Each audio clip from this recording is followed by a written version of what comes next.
Бережно от свечи к свече, чтобы они не погасли на ветру, в Парке Победы сотни активистов молодежных организаций зажгли 1000 лампад. В рамках всероссийской акции «Свеча памяти» выложили надпись «Татарстан, скорбим» и дату трагедии в Крокус-Сити-холле. Мы выражаем глубокие слова соболезнования всем семьям и близким погибших в этом ужасном теракте.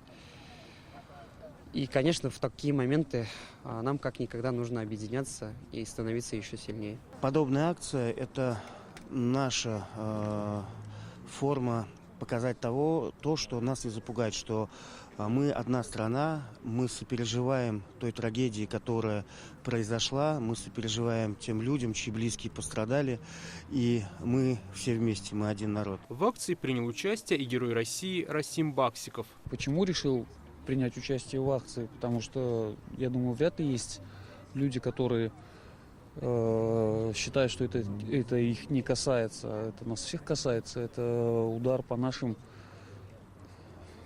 гражданам, подлый удар в спину.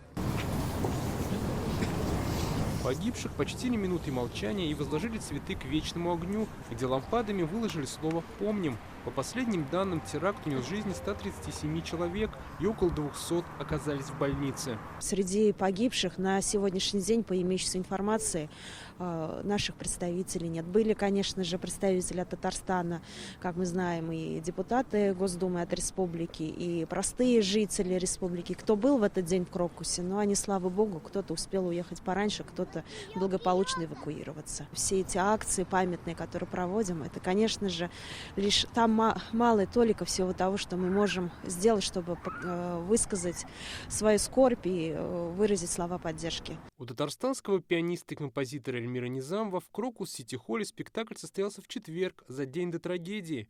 Все эти дни он переживает события как собственную боль.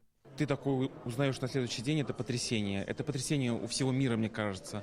А у нас, мне кажется, это особенно, потому что я просто вспоминаю тот зал, я вспоминаю, как там все организовано. Конечно, шок, просто шок. И очень даже трудно что-то по этому поводу сказать. В церкви в Новоогарево свечу за упокой погибших в Крокусе поставил Владимир Путин. В день общенационального траура на здании пострадавшего концертного комплекса запустили проекцию журавлями, которые взмывают клином в небо. Это символ из песни Муслима Магомаева, чье имя носил сгоревший концертный зал. К всероссийской акции «Журавли» каждый мог присоединиться в своих социальных сетях. Не в землю нашу полегли когда-то, а превратились в белых журавлей. Сегодня в Казани продолжают нести цветы и зажигать свечи у стихийного мемориала на улице Баумана. Сегодня здесь их уже 1000, и здесь же сотни игрушек. Организована вот такая вот память о тех, кто погиб. И слезы наворачиваются, и я решила подойти и тоже преклониться перед ними. Все эти дни мы плачем, рыдаем. Прям вот вы не представляете, давление поднялось. Терпение матерям, сил пережить, родственникам, близким. В день общенационального траура в Казани приостановили работу кинотеатры. На мультимедийных экранах торговых центров и сегодня продолжают гореть свечи памяти.